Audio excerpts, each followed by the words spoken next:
I guess, while we wait, first of all, you don't have to explain this to me in full. Is there a particular... Yeah. You know how I usually open up a map to be able to test things? Yeah. Should there be a size of a map I should be considering this time?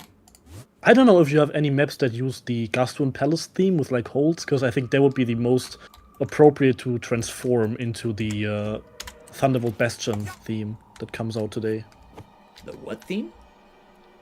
Oh, well, it's spoiled anyway. It's called Thundervolt Bastion. It is the castle! Aha! DVD screensaver, come here! I always add the tag for the theme way too early into mod.io, so it's visible before I actually release the theme. Pretty dumb, but it is what it is. You know what happens. The thing with Thunderbolt is that I really wanted to have like the electricity mechanics in the game still, so that was having some kind of like storm-ridden dungeon theme was like the most fitting, and that kind of like fit the Gastwin Palace variant best, since it's like in the air, right? So we have the rain with the thunderstorm, with the lightning strikes. And it also actually fits the single-player campaign best as well. So it was like a 2-for-1, which was very good.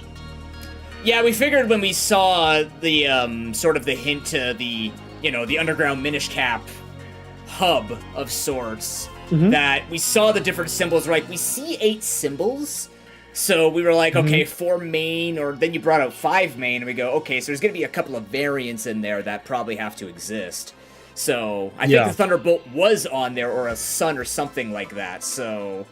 Yeah, I mean, to be fair, I didn't expect there to be this many themes, honestly. Like, I didn't... I think in the first trailer we only promised 6 themes, but it just grew over time, which is good, because like my original plan was to have over 10, which right now is going to be the amount. Like, there's going to be over 10 themes in the end. Just the base game. So right now we're working on... I think we're working on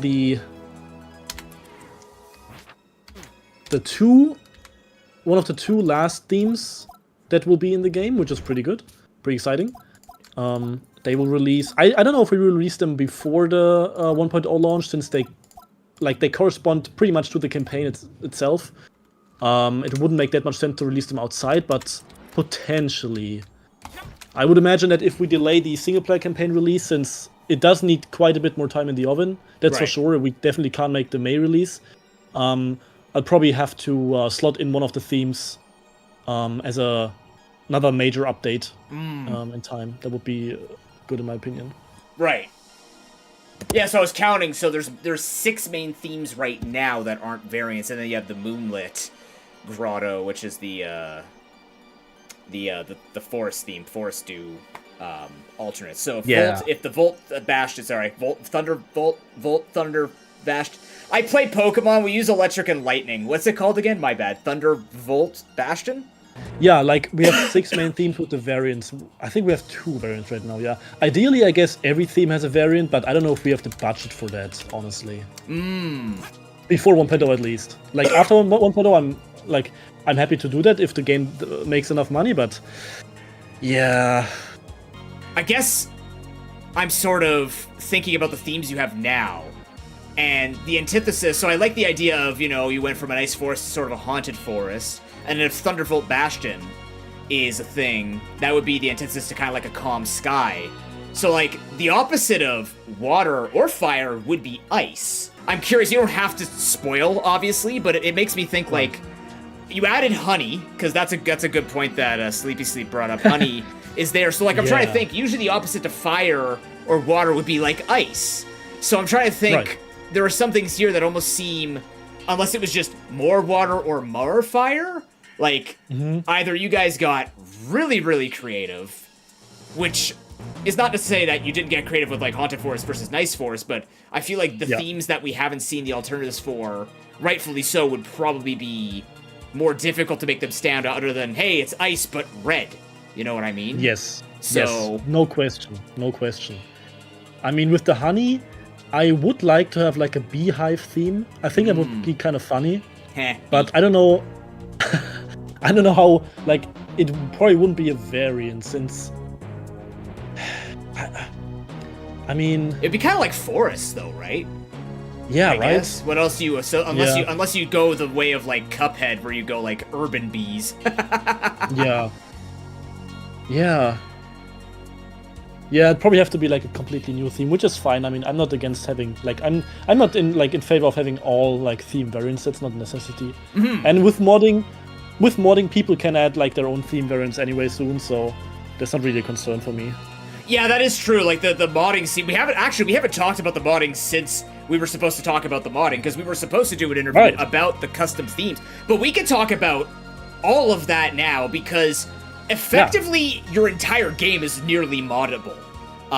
It's NPCs, getting there. It's music, getting there. rings, pets. Yeah. Well, NPCs would like soon. Monsters are going to be happening, I would assume, at some point. Everything, yeah. Yeah, like the modding scene, I want to say, is actually quite unique to what most people would understand from like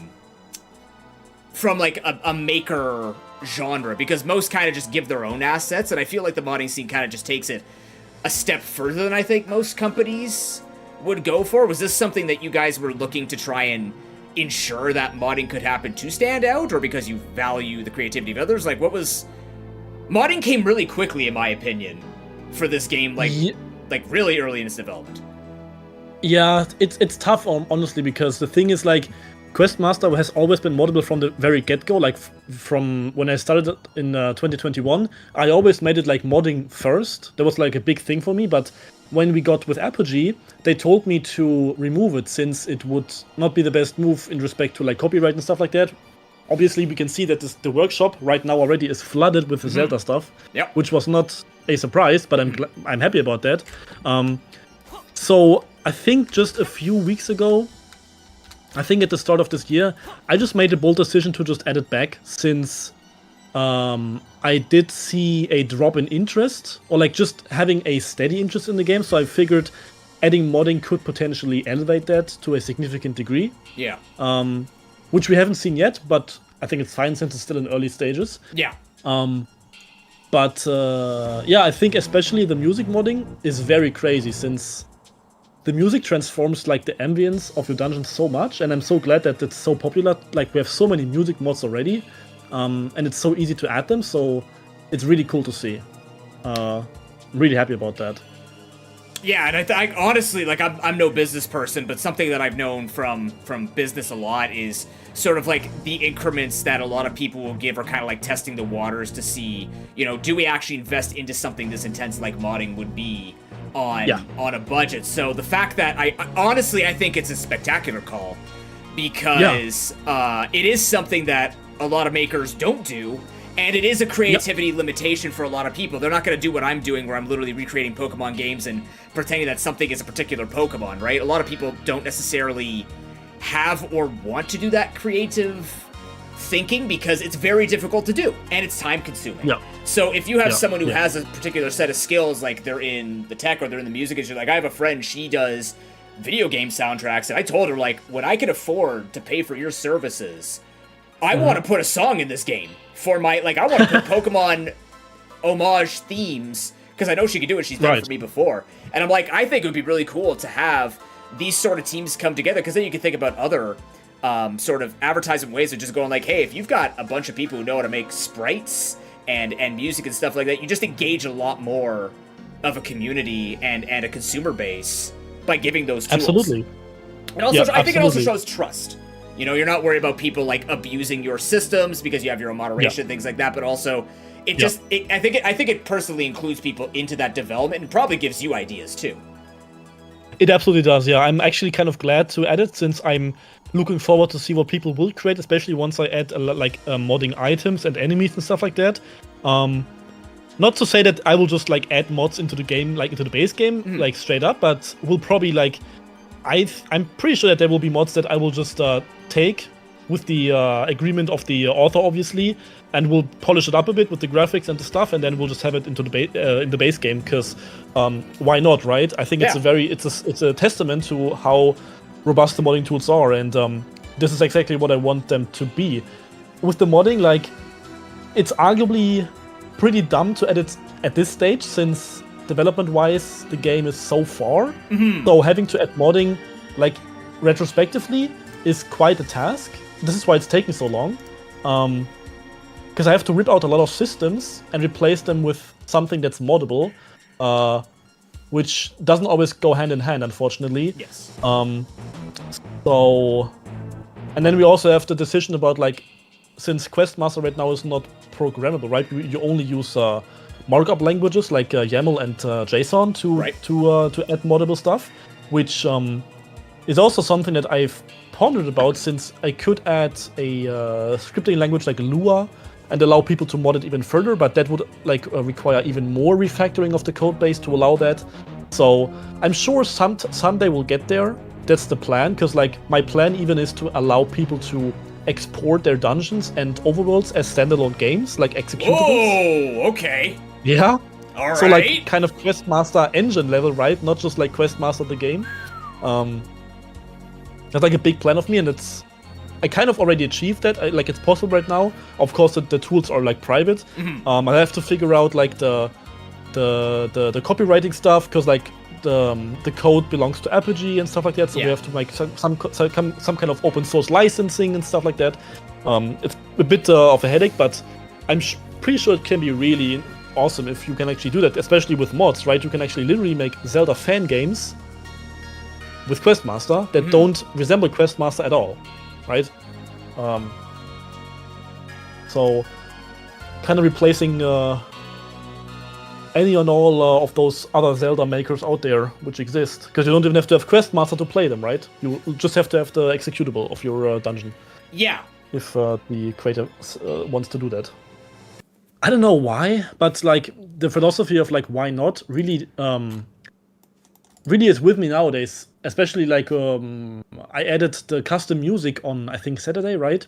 And you can now like use any music theme in all the themes, which is nuts. I would have never done this before.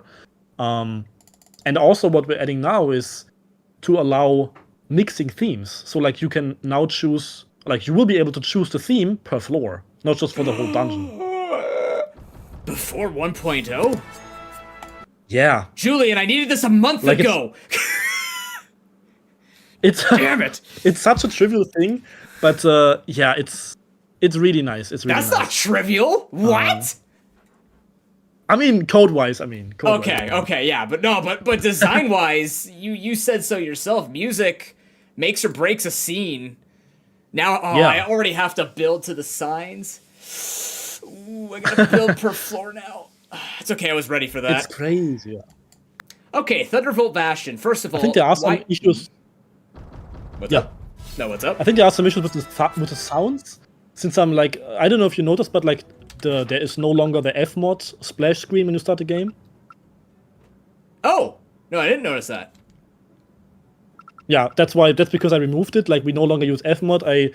Since the sounds are also moddable now. Oh, this is also new. Yeah, the mod little mod label. Since it uses mods. Cool, right? And that is helpful, because now you know what to avoid, and if you don't want to play with mods in your thing. Yeah. Not that much to scare people. Exactly. But, you know, it could break things. Okay, let's see what we have here. So, those are the two new dungeon parts that we have. Okay. Yes, there you go. And there will be other new enemies as well coming, and bosses that use electricity in the next few days. Ooh. Oh, wow. Okay. There you go, chat.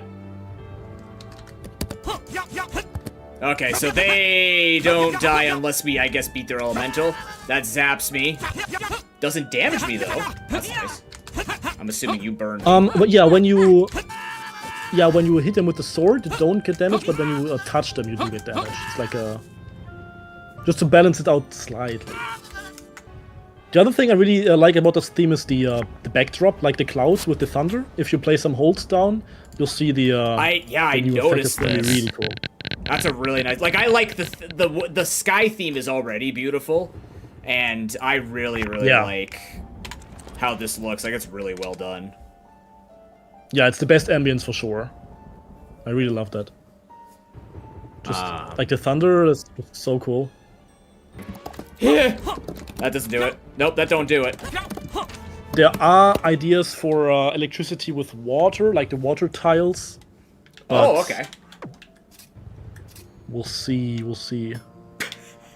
Because it could be cool if you like could electrocute like the entire water pool, but yeah. Was this intended? Oh, you can block them. I mean, it's not kind of weird. Not a fan of that. I probably changed that. I didn't catch that. Where's the rug here? Oh. Yeah, the names are not updated. Yeah, I have to got it. Oh. So what's this? Oh, you still have the sea. Yeah, it looks pretty good. Yeah, this is very beautiful art. Overall, this is a very cool. Oh, I can think of so many places. Oh wait, no, I can't. But Sky Pillar in Gen 3 in 2 years is gonna look really good. Yeah, so I can spoil something. You will be able to make all enemies and all bosses electrical. What does that actually mean, though? You know how we have enemy variants like the fire bat and like the ice bat? That's very tedious, right? Because we have to have like a unique variant with its own art for each enemy technically, which is just ridiculous. We can't do that because we don't have the budget, right? And also it's just not economic to do it, also not efficient. Mm-hmm. So how it's gonna work is that you will be able to add a buff to an enemy like the frozen status to all the enemies and bosses, but it will be the electric status. And this will change the visuals of the enemy and boss, add some particles, and make it so it works like an electric enemy, right? So this will also translate over to other status effects like metal. Like you will be able to make all the enemies and bosses metal. Yeah, and I won't spoil more. Oh, not Metal Golmek! No, don't do it to people. Oh, he's getting Big Brother Metal Golmek. So now when you give them the electric effect, it's not going to be like the electric trap where you can't hurt them. It's just if they hit you, they zap you. It's gonna be a bit different. So when the enemy is electric, it works like the electric choo-choos or like the electric flying things Link to the Past, where they have like the electricity for like a few seconds. And it turns off again. So it's like a sine wave, like it's periodic. Yes. So you have to like time your attacks to attack it, or just use like some ranged weapon or like some throwable, right? Like a rock. Exactly. That's interesting. So because I like how every status effect has a different thing to it. So the burn makes you run fast. You have to roll to put it out, which I really enjoy. The wet going into frozen, like getting hit twice when you're wet or once when wet against a frozen enemy. Curse disables your weapons. So what does electric actually add to the pool of status? Because to me, it just looks like you kind of lose time because you're stunned and you can't get double tapped or anything like that. So is this meant to be more for like moving pieces? Like electric is more to affect those parkour courses or like sort of staunch people in sort of a race environment? What's your idea behind the electric status? It's a good question. I think what makes the status unique is the fact that if you are stunned or like shocked in the air, you actually don't fall. It's like kind of like in those cartoons. Okay. Interesting. So you could make use of that in some platforming course or something, some puzzle, but yeah. And with the also what's unique is that you can't hit them with your sword, right? Because you get zapped when you contact them, and then also like the periodic on-off thing will also be unique. So it's not it's technically the same as Frozen in a sense, but you can't get unshocked, right? You like if you get hit with fire while you're frozen, you get a thought, right? Which you don't when you're shocked. So, right. But you could like use your like hook shot, grapple shot. My bad, in the air. That's true. Yeah, I'm trying to think of like the other implication. That's interesting because you have so much control. Because that's one thing about this game that has always been kind of like difficult to make puzzles around is you just have so much control when you're midair. Not a complaint, obviously, because you can do like these circles and everything. So I was trying to think like if there's a way to make them zap so that they're facing one way and then they can turn the other way and pull themselves. But you could already do that, which is fascinating. Okay, show me. It respects those. because they're solid. So theoretically, what does this do with something like this? Oh, it doesn't. Oh, it doesn't respect. It just respects this. I was hoping it would respect. I know that would be way too difficult. Better to know though. That is interesting that these can rolling spike traps can actually redirect them depending on how they hit. That's so interesting, and it can just drop it off elsewhere. It's gonna pick it back up, right? What a weird thing to do. That's such a strange interaction. I like it. It's messy, but I kind of like the implications of it. Oh yeah, there was just a feature request to allow them to have them be lit. That should be good. Like have a small light radius. Yes. Yeah. Okay, so that's actually a good question then. So if you're going to be making all of this into status, because like the fire bat, like I like the curse bat look and the Icewing look. Are we going to lose those skins in favor just to get status? Yes. Oh, we are? Okay. Just because like I don't want to favor any enemies, and we can't give each enemy like one skin for each status. That's way too many, right? So I'm changing that in favor of the tinting and like the colors, and then like the particle effects on top of that. But I'm guessing eventually when you have modding for monsters or hazards, I guess people could easily put, or you could even like put it up as a mod, and people could just download the skin to like maintain those looks, right? Yes, sure, yeah. Yeah. Yeah, it's a tough decision, but I am in favor of just having more enemy variation, right, with the status change, as opposed to having just a few more, like just a few variants, but like have them be visually different. I think it's very easy to see why the former is better. Mm-hmm. You know, I do like the art, but I also get, for the sake of simplicity, I'd rather have more mechanics than the art, and then have this as skins. I get it screws the Switch people, but I mean, Nintendo was screwing you first anyways. So, you know, I think it was last interview, you were teasing that something you really wanted to make work. Again, I'm going to completely leave it up to you, and I don't want you to lose your job. But with metal, you were saying magnets. You were also saying electricity. And you were saying electricity while you were talking about mirrors. So we know mirrors eventually are going to show up. And now we know electricity is going to become a more integral part. So I'm guessing there could eventually be electrical triggers of some kind. But we already kind of have that because it's just triggers. Or maybe we have like currents or something eventually happening. So with current mechanics that you have right now, you have mud and you have honey. And you have ice. So we're thinking, are they going to be developed upon more? Or do these just have that unique interaction for the purposes of making items have a function beyond just whatever they do now? Realistically, it will probably stay as is, pretty much. Ideally, of course, it will be expanded, but that all depends on the budget and like how well Questmaster does. Right. Like, especially the magnetism stuff is something I'd love to expand upon.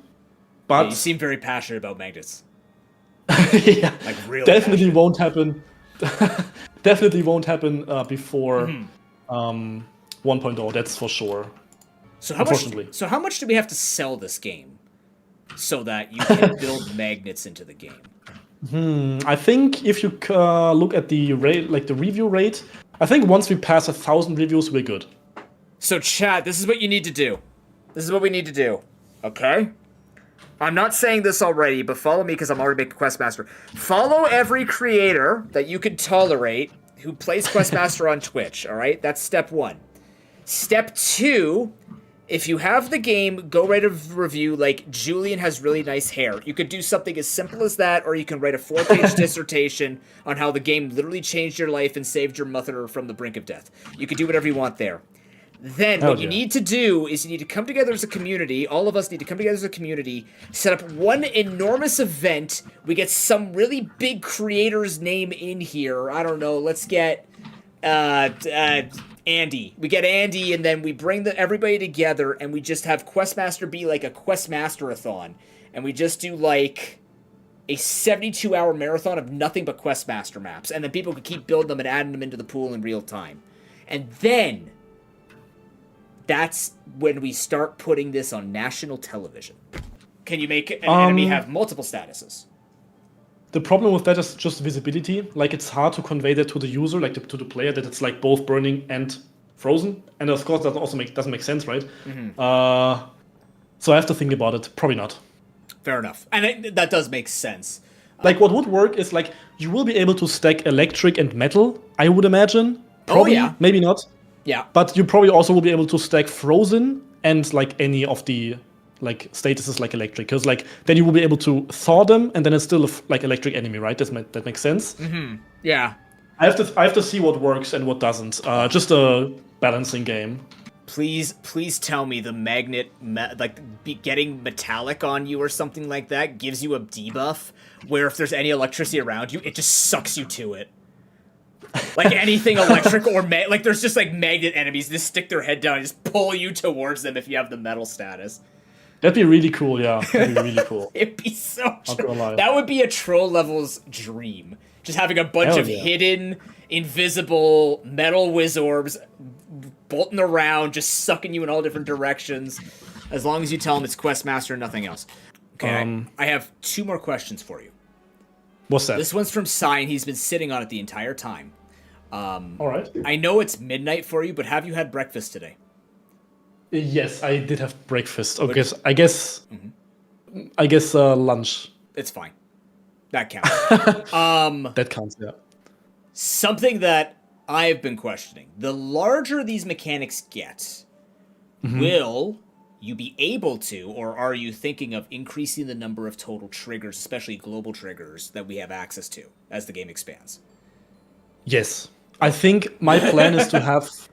My plan, at least, is to have 5 more of each. Okay.